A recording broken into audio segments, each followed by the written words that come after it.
রাতুয়া ১ নম্বর ব্লকের বাহারাল অঞ্চলের শাহাপুর হাজিটোলা এলাকায় বছরের বেশিরভাগ সময় রাস্তায় জল জমে থাকছে। বারবার নেতামন্ত্রীকে বলেও সমাধান হয়নি।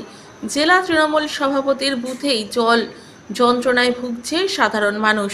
তৃণমূলের বর্ষিয়ান বিধায়ক সমর মুখার্জির বিরুদ্ধে অভিযোগ তুলে জমা জলে ধান লাগিয়ে বিক্ষোভ দেখালেন সাধারণ মানুষ। শুধু তাই নয়, রাস্তার দ্রুত সমাধান না হলে ভোট বয়কটের হুঁশিয়ারি দিয়েছেন স্থানীয় জনসাধারণ। যদিও রতুয়া ১ নম্বর ব্লক মেম সভাপতি শেখ জাহাঙ্গীর আশ্বাস দিয়ে বলেন, আমরা ভোটে জিতলে জল নিকাশি ব্যবস্থা করে দেব। রতুয়া ১ নম্বর ব্লকের বাহারাল যে অঞ্চল রয়েছে সেখানে শাহাপুরের গ্রাম রয়েছে। সেই গ্রামের মানুষজন সেখানে একটি রাস্তাকে কেন্দ্র করে আন্দোলন করছেন।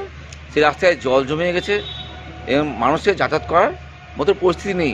এই নিয়ে তারা আন্দোলন করছেন এবং ভোট বয়কটের কথা বলছেন। দেখুন, পশ্চিমবঙ্গ সরকারের মাননীয় মুখ্যমন্ত্রী মমতা বন্দ্যোপাধ্যায় পথশ্রী প্রকল্পের মাধ্যমে প্রচুর রাস্তাঘাট গ্রামে করেছেন, গ্রাম সহ বিভিন্ন জায়গায় করেছেন এবং তারপরেও আমার পাড়া আমার সমাজের মাধ্যমে প্রচুর রাস্তা সহ অনেক উন্নয়নমূলক কাজ তিনি করেছেন। এখানেও স্যাংশন হয়ে আছে, ভোট ডিক্লেয়ার হয়ে যেতে হয়তো কাজটা আটকে গেছে। ভোটের পর অতি শীঘ্রই সেই রাস্তার কাজ শুরু হবে এবং সেইখানকার মানুষের যাতায়াতের জন্য রাস্তা তৈরি হয়ে যাবে।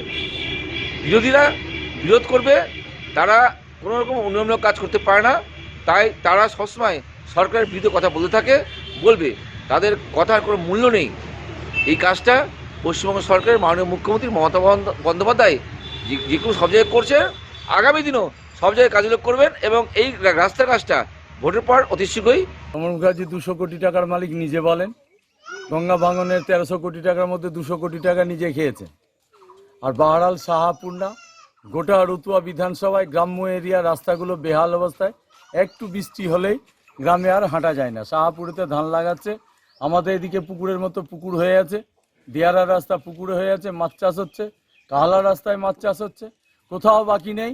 গোটা এরিয়ার রাস্তা সম্পূর্ণ জায়গায় বেহাল অবস্থায় পরিণত হয়েছে, আমাদের নাভিশ্বাসে পরিণত হয়েছে যাওয়া আসার জন্য।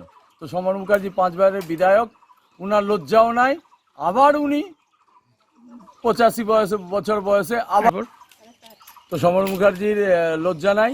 নিজে বলেন আমি প্রচুর কোটি টাকার মালিক, আবার 85 বছরে কিসের লোভে দাঁড়িয়েছেন জানি না। তো আশা করি এইবার মনে হয় সমর মুখার্জিকে কেউ ভোট দেবেন না, সমর মুখার্জিকে বয়কট করবেন। আর যারা ভোট বয়কট করছেন তাদের কাছে অনুরোধ করব, আপনারা ভোট বয়কট করলে সমর মুখার্জি আরও বেশি ভোটে জিতবে। আপনারা ভোট দিবেন, এই আবেদন ওনাদের কাছে রাখি। আমি বাহারাল শাহাপুরের বাসীর কাছে আবেদন যে সমর মুখার্জিকে ভোট না দিয়ে ভারতীয় জনতা পার্টির যে আমাদের প্রার্থী তাকে ভোট দেয়। আপনার নাম কোন দায়িত্ব? আমার নাম সুকান্ত সিংহ।